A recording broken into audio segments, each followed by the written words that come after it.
Bonjour, ne plus excuser la critique qui humilie.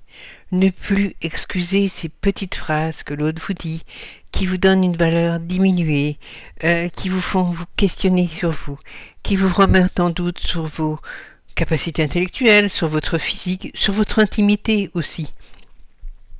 Cette intimité, votre sexualité, il faut bien en parler, ce sont souvent les hommes qui reçoivent le plus ces remarques désobligeantes, ces petites réflexions qui les font douter d'eux-mêmes. Mais cette part très intime de notre être, que nous soyons femmes ou hommes, c'est quelque chose qui nous constitue profondément. Et attaquer la féminité, attaquer la masculinité, attaquer l'être dans son intimité la plus profonde. C'est pas une question de sexe, c'est pas une question de genre, c'est cette intimité profonde de l'être qu'on touche. Et là, vraiment, on atteint le pire. Mais même dans la vie courante, trop souvent, les victimes de relations toxiques excusent leur bourreau. Oh, et là, c'est encore une fois un témoignage qui m'est arrivé par mail d'une personne qui cherchait à comprendre et qui voulait aider son bourreau qui manipulait très très efficacement, bourreau qui petit à petit rejetait tout ce qui n'allait pas sur l'autre. Alors, dans ce cas-là, mais dans d'autres, vous allez avoir la personne qui n'est pas assez volubile, la personne qui n'est pas assez intéressée, la personne qui ne sait pas s'habiller. Vous avez toujours un petit défaut. Vous ne savez pas cuisiner, vous ne savez pas vous intéresser à ceci. Ah, tu ne connais pas ce sujet-là, mon Dieu, etc. Petit à petit, vous vous excusez. Vous prenez ça pour vous parce que vous n'avez pas conscience de votre valeur. Donc vous recevez cette blessure, ces coups, et puis vous essayez de vous dire que l'autre est maladroit, que l'autre est un peu rude, que l'autre a sûrement sa problématique. Il n'y a aucune raison valable pour humilier un autre être humain, aucune. Et ce n'est certainement pas l'amour qui fait humilier.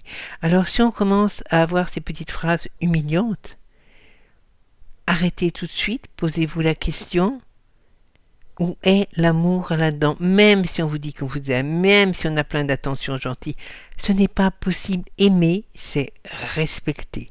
Aimer, c'est donner sa place à l'autre. Entre guillemets, descendre l'autre, le redescendre d'un étage, avoir une critique sur sa valeur, ce n'est pas aimer. Je ne parle pas de l'échange de la personne qui vous a envie de vous dire, mais qui vous le dit réellement pour vous aider, mais qui trouvera une manière de vous le dire qui ne vous blessera pas. Elle montrera un exemple positif, elle essayera de vous orienter dans une direction, elle vous amènera à vous ouvrir sur quelque chose que vous ne connaissez pas. Ce sera toujours bienveillant.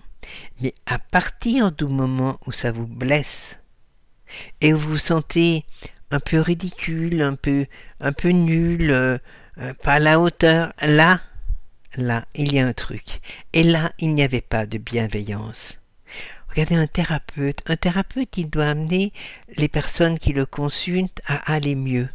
Bien obligatoirement, il doit appuyer et mettre en éclairage les choses qui, chez cette personne, ne vont pas, ne sont pas en place, ne lui permettent pas de s'exprimer. Parfois, ce n'est pas facile de dire à quelqu'un. Et puis, on lui fait aussi remarquer parfois que sa réaction, son comportement n'est pas adapté, il vient de son esprit, il n'a rien à voir avec l'autre, mais on le fait de manière bienveillante. On arrive à faire passer le message de manière à ce que ce soit productif, positif pour l'autre. Sinon, ça ne sert à rien. Un thérapeute qui vous donne des gifles morales à chaque fois, c'est pas un thérapeute, c'est un bourreau. On n'a pas besoin d'être thérapeute pour faire attention à l'autre. Alors, dans ces relations dans lesquelles vous souffrez, parce que petit à petit, vous vous sentez de moins en moins à la hauteur, parce que vous ne comprenez pas ce que tend l'autre, parce que vous faites tout votre possible, mais qu'il y a toujours quelque chose qui ne va pas. Vous êtes dans une relation toxique, Vous êtes avec quelqu'un qui n'est pas capable de donner sa place à l'autre, vous en l'occurrence. Mais dites-vous bien que si ce n'est pas à vous, il y en a d'autres à qui cette personne ne sait pas donner sa place. Tout simplement parce que quelque part elle ne sait pas se donner la sienne. Si on se donne sa place, on n'a pas besoin de se comparer à l'autre, de se valoriser par rapport à l'autre. Mais le fait qu'elle ne se donne pas la sienne n'est pas votre problème. Vous ne pouvez rien faire pour ça.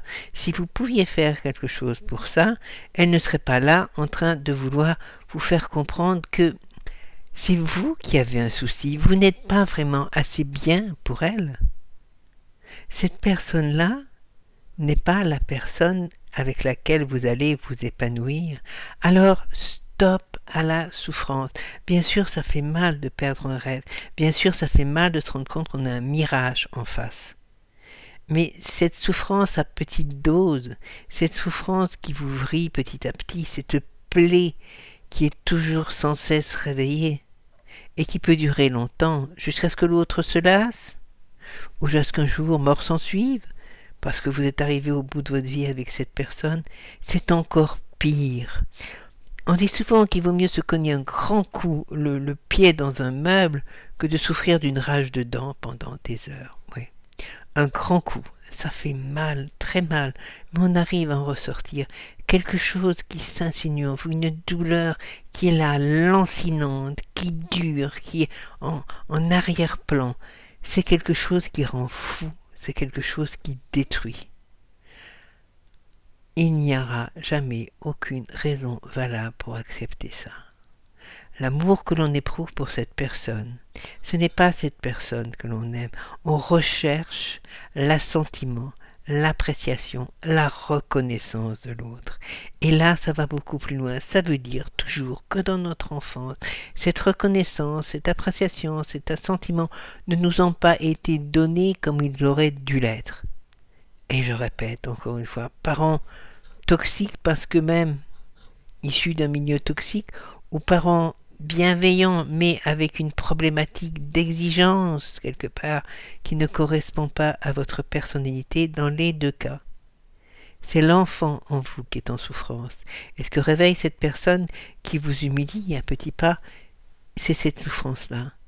Donc cette personne ne guérira jamais rien. Il faut se donner ce grand coup de pied qui fait très mal, il faut sortir de ça, et après, il faut aller à la recherche de cette blessure d'enfance, et c'est celle-là qu'il faut guérir pour pouvoir se sentir être, sentir sa valeur, sentir qu'on a la même valeur que qui que ce soit, et qu'on n'est pas parfait, bien sûr, qu'on a des défauts physiques, qu'on a des défauts mentaux, qu'on a des défauts émotionnels, bien sûr, mais que ce n'est pas si grave que ça, que ce n'est pas un problème, qu'on est un être vivant, qu'on apprend à s'aimer, qu'on apprend à se donner sa place, et que c'est ainsi qu'on peut enfin rencontrer, si on le recherche, l'amour.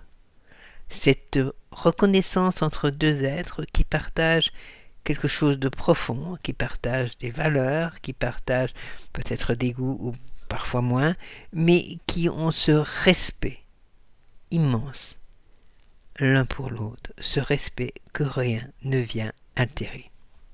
Voilà. Comme toujours, j'espère que ça vous aide. C'est toujours un peu court, mais questions, n'hésitez pas, commentaires, on en reparle. De toute façon, ces webinaires, je vous le dis, viennent souvent d'une réflexion que vous m'apportez, d'une demande, d'un mail, d'une question ou d'un travail que je fais aussi avec vous pour ceux qui travaillent avec moi. Le mail de l'association, il est affiché, question, consultation, ça veut bien dire ce que ça veut dire, vous avez une question, vous l'envoyez, elle m'est transmise, vous souhaitez qu'on travaille ensemble, vous souhaitez une consultation pour éclaircir une problématique qui est la vôtre, ça aussi ça m'est transmis et on en parle ensemble. Prenez bien soin de vous, je vous dis à bientôt, plein de lumière, au revoir.